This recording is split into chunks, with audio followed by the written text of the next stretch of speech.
Hello and welcome. All right. So, have you ever been entrusted with the responsibility of conducting interviews in your organization? Of course, if you're from the human resources department, that is part and parcel of what you do. But even otherwise, there could be a possibility that you might have to conduct interviews in your organization. So, for example, if you're the head of the department or your functional head, in either of the cases, you are expected to conduct interviews and screen candidates and make sure that you're selecting the right people who will be part of either your team or, for that matter, the organization. So, how do we go about it? Now, conducting an interview is perhaps far, far more difficult than appearing for an interview. And that is why a lot of people find it difficult to conduct interviews the right way. So I'm going to help you with simple 4 steps which you can adopt the very next time you conduct interviews, and possibly this will keep you in good stead. Okay. Now, I'm not saying this is the holy grail of conducting interviews. You can still conduct interviews in the format that you feel is the right way. However, this is a template, and this template might help you methodically organize things and ensure that you are able to do interviews the right way. Okay, so what is this framework called? It's called WASP, W-A-S-P. It's a 4-step framework. So here it is. So what does WASP stand for? W stands for welcoming the candidate. A stands for acquiring information from the candidate. S stands for supplying information to the candidate. And P stands for parting with the candidate. Let's understand each of this in further depth. The first one is welcoming the candidate. Now, what is typically welcome? When you have an interview and you welcome the candidate, basically you're asking the candidate to take a seat and you check whether he or she needs a glass of water, perhaps a cup of tea or coffee. You basically are trying to ensure that the candidate is comfortable in the interview setting. Now, why is this important? Because if people are not comfortable, then they will not be able to speak confidently and they will not be able to open up completely, which means you could lose out on certain vital information. Remember, although stress is an active part of any given interview, you should make sure that in spite of the stress, you are able to extract all the information from the participant so that you can make a better decision. And for that, you need to ensure that they're easing out in the interview process, they feel at ease. Only then will they be able to divulge information and you'll be able to do justice to the interview process. So step number 1 is to welcome the candidate, make him or her really comfortable. Step number 2 is A, which stands for acquiring information from the candidate. Now, this is where, as an interviewer, you start with your questions. What kind of questions? Questions which typically help you gain more idea about the candidate, about the fit to the profile concerned, and all of the questions which will help you understand whether this person is likely to make it to the next round or perhaps not the right fit for your organization. So identify all these pieces of information through proper questioning.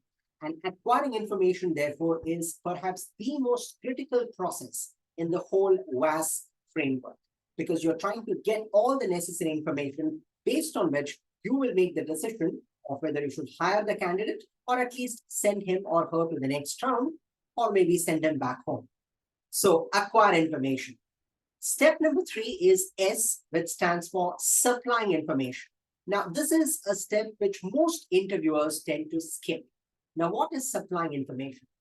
After you have asked all the relevant questions and you have scrutinized the participant, you know whether the candidate is the right one or the wrong one, as the case might be, it is equally important for you to supply information. So when you supply information, you're going to talk about the organization, you're going to talk about the profile, you're going to talk about the overall culture of the organization, you're going to talk about realities that exist in the organization.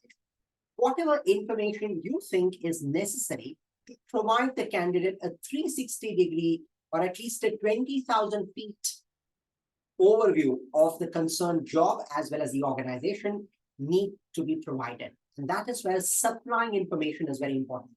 The more information you supply, the better it is. But you also can provide this information depending on the kind of questions that the candidate would ask. So one of the other things to do is to allow the candidate to ask few questions, especially towards the fag end of the interview, so that you can address those questions and supply all the necessary information concerned. And then the last step is parting, which is P.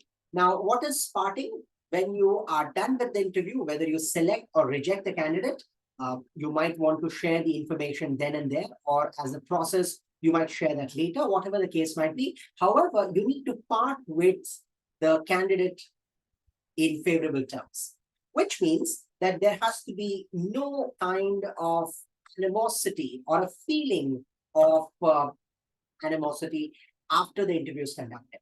We are still on good terms. Whether the interview candidate is selected or rejected is absolutely immaterial to how you treat the candidate towards the end of it.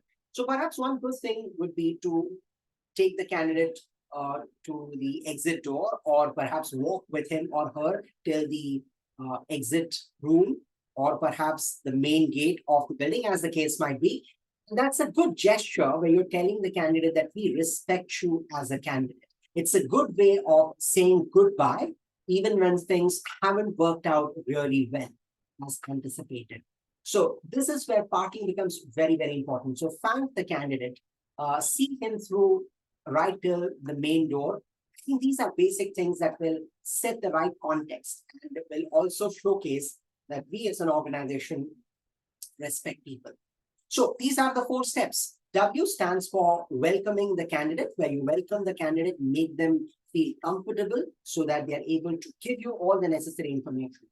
Then comes A, which stands for acquiring information from the candidate. Remember, our job is to get as much information as possible so that we can screen that data and we can then either select or reject the candidate based on objectivity. Then comes supplying information. When you're supplying information, you're telling the candidate about the organization, about the profile, about the culture of the company, things in general which the candidate needs to know so that he or she can make the right choice, whether this is the appropriate workplace for him or her. And then finally, you part with the candidate, where you say goodbye. It was nice meeting you. Whether you're selected or rejected, that doesn't matter. It's secondary, but it's important to see through and make sure that you say goodbye to the candidate on amicable terms. And that is also a reflection of how you treat people. So these are the 4 broad steps that one needs to follow as far as the WASP is concerned. So try these steps the next time you conduct an interview. Perhaps they will give you an idea of how you should methodically design your interview around the WASP framework. As I said, the WASP is a very generic framework. We haven't spoken anything apart from the WASP framework. There could be questions that we need to ask. There could be critical incidents that we need to get into, but all of that is much later. So you need to have a template, and the WASP is the right template, which you can try and utilize in any given context whenever you conduct an interview.